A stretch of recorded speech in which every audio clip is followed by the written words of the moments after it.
A lot of stories about people catching COVID, the number of cases in our area, and symptoms that stem from it. But tonight we're hearing from a local author about the side effects from the virus that she says she's still experiencing more than a year later. Here's her story about her struggle with long COVID. Local author Kimmery Martin tested positive for COVID during the summer of 2020. She shared with WCNC Charlotte then what it was like. I felt super achy. My muscles all hurt. It actually hurt to move around. It hurt to get out of bed. I had a sore throat.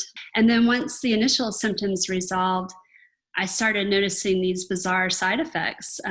My pulse would zoom up really high every time I stood up and tried to move around. I got super dizzy. Now, more than a year and a half later, she's part of a group of COVID survivors referred to as long haulers.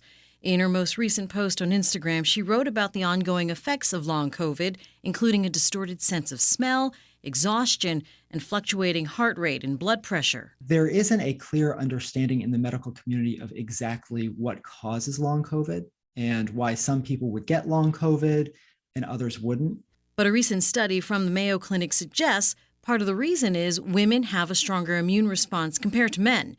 Doctors say women have it easier to fight the initial infection, but over time, researchers say some women's immune systems show a rise in certain cells that cause inflammation that may lead to some of those ongoing issues.